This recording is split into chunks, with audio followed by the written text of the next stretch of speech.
Huh.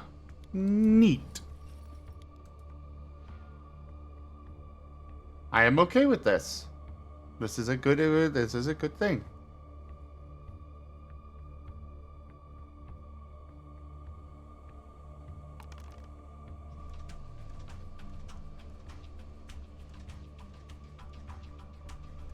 Now, Toshime,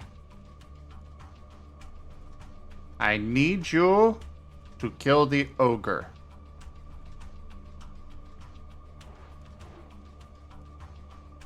Ogre?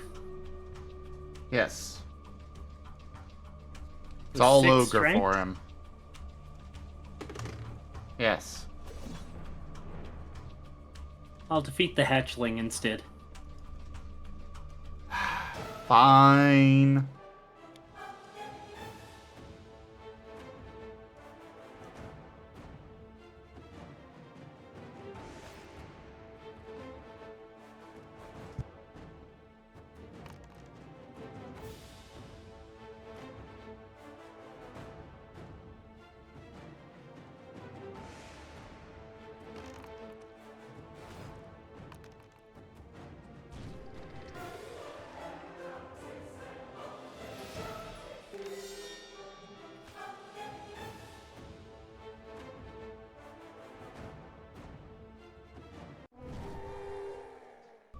Yeah, just barely beat the hatchling.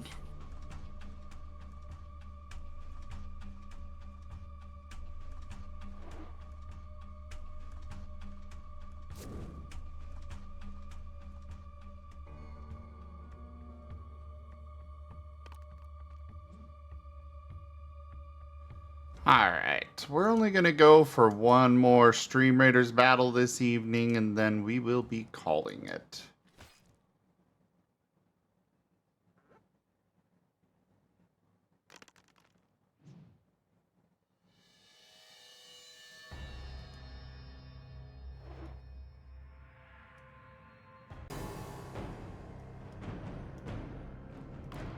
Place your troops, everybody.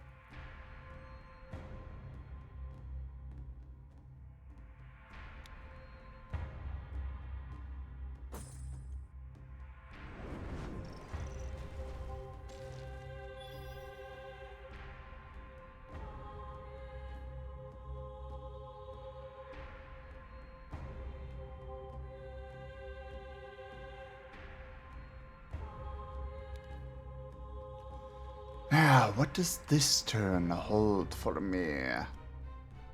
Really? Another one? Oh yeah, I could re-roll it. Oh well. Let's see what we got here. Ooh.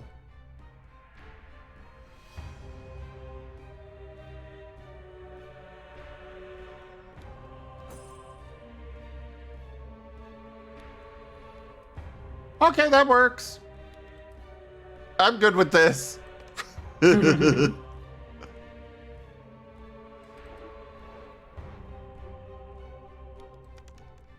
Now, Zim, you don't need to beat the Ogre Chieftain, you just need to get to the center. Yeah. I gotta get strong enough for that. I know I've got a lot of craft, but I have nothing for strength and no means of buffing it. All I got right now is a grenade.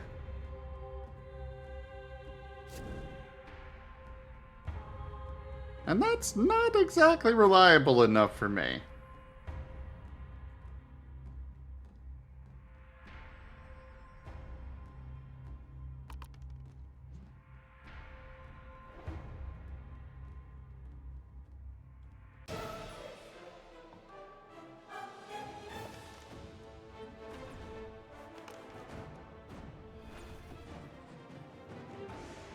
Really? He faced off against the crone again?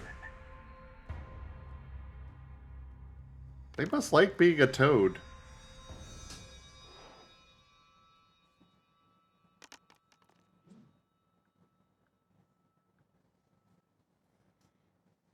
Lose a life.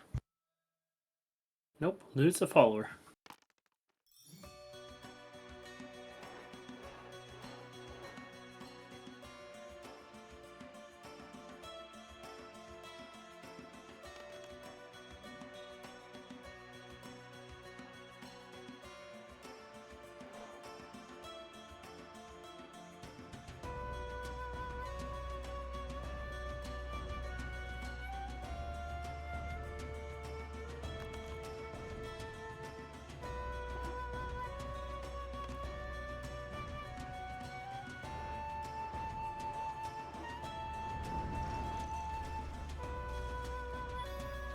Stop moving the werewolf away from me! Unwavering purpose. Worry, they're just playing fetch with you. I will destroy you! Percival Silver Dragon, thank you very much for that follow and welcome.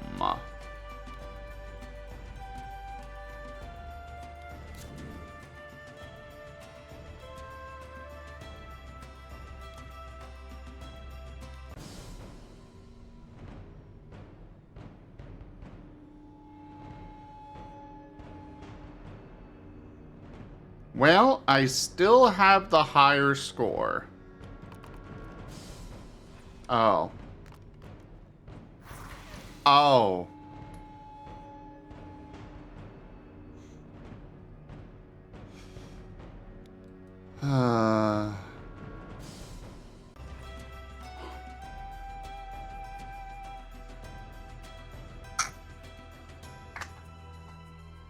Well, that's a thing that just happened. Definitely was not a desirable outcome by any stretch of the imagination. But it was an outcome. Yeah.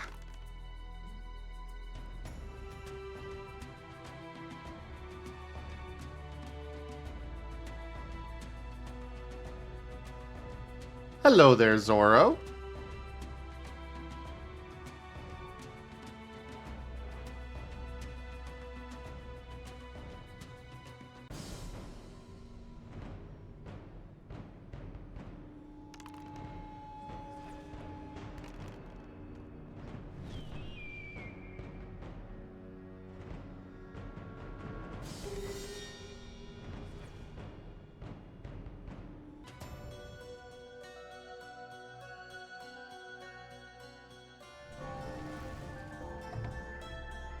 No! Toshime!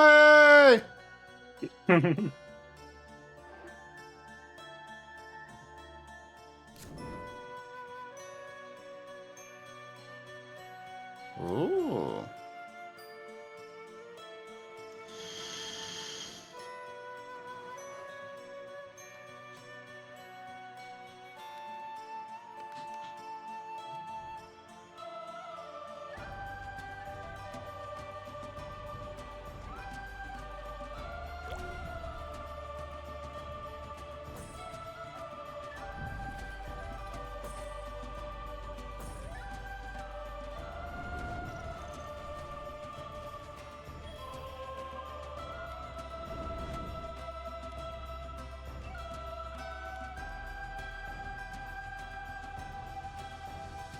Wait, why am I not able to?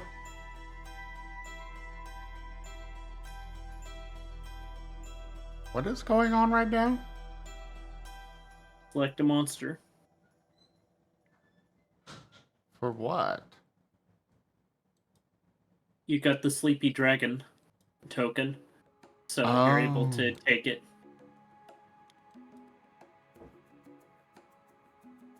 Down a few notches.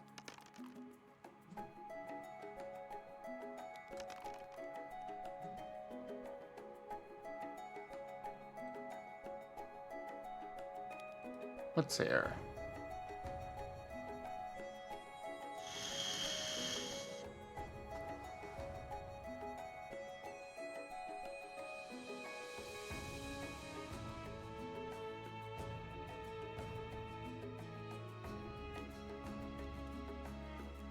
You know what? Sure, I'll go to that spot.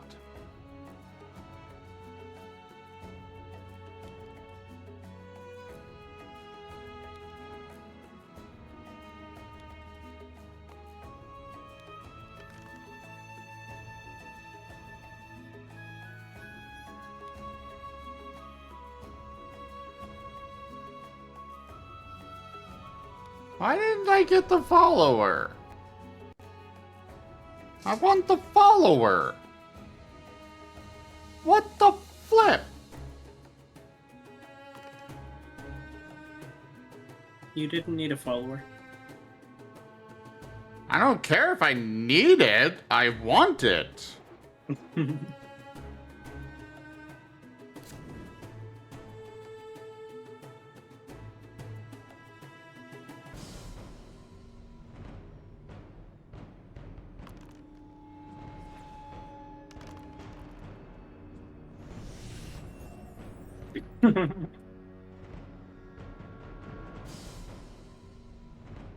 Jeez, Toshime.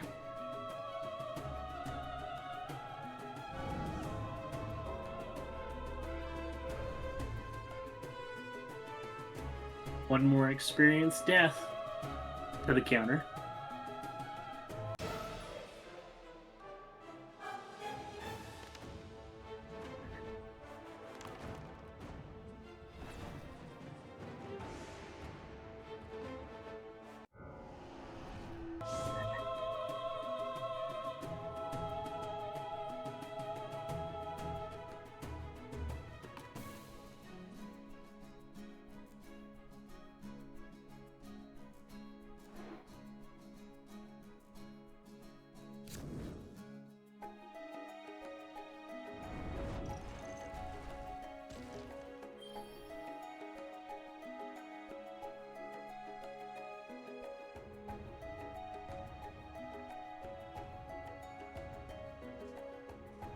Another sleepy dragon. I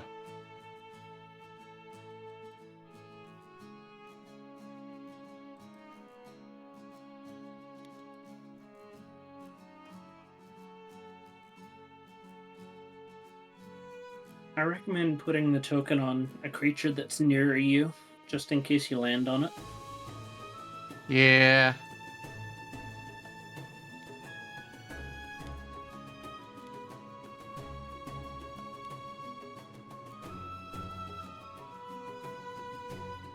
You know what? I want to go some more, so let's do this.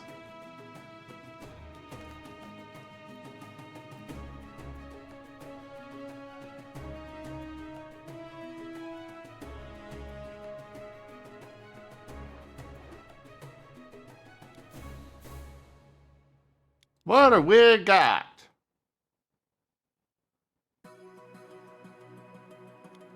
Ooh. Neat.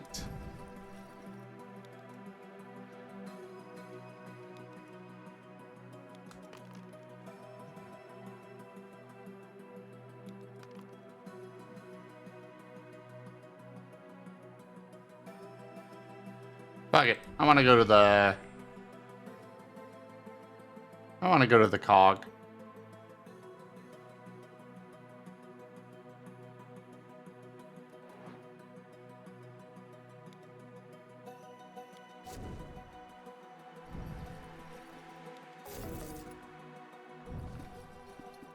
Ooh.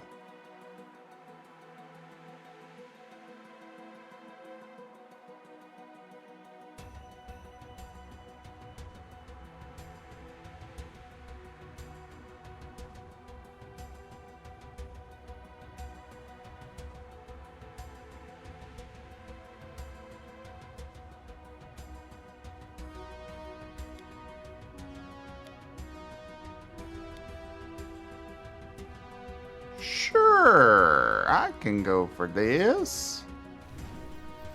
Now, are you sure you want to increase your spell limit? Oh yeah, why not? I get to draw all of my spells back at the beginning of each turn. More spells are always fun.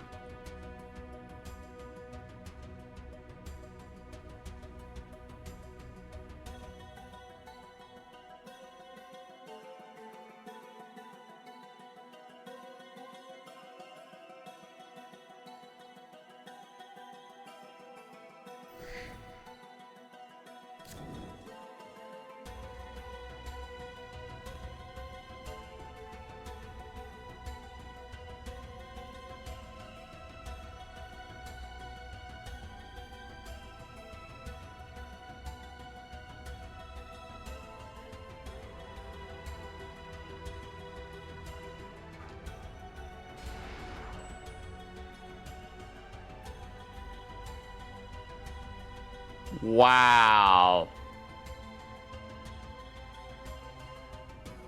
I guess they do have the most health.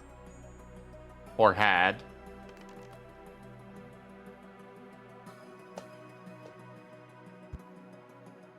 Yeah, and I don't want to put a fire token on the Warlock Cave. Well, yeah, that too. We do kind of need to visit that every now and then. Go for the dragon scale.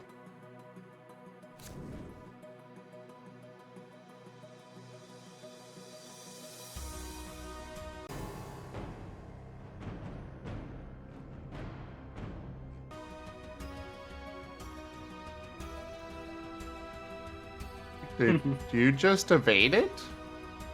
No. I used Pyroblast, which adds my... Oh.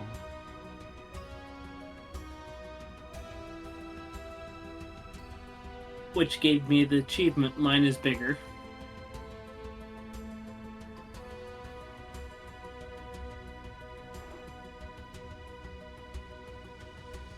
As a fire wizard, destroy a dragon that has a breath attack.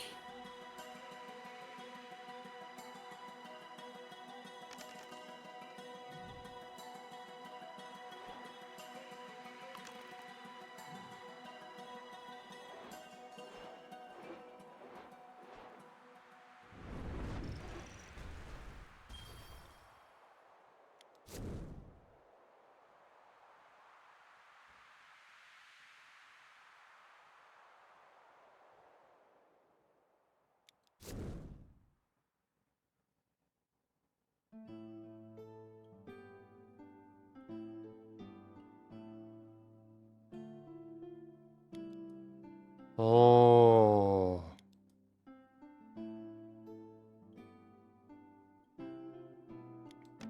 I like those.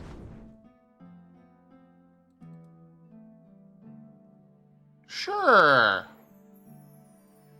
Hello, I'm back. And I think you'll be able to bonk. You think? We'll just auto kill.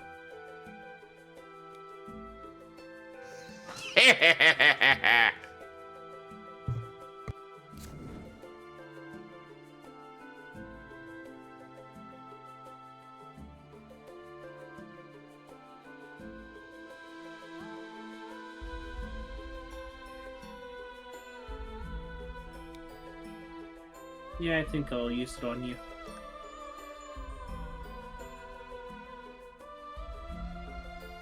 Aw, well, thank you.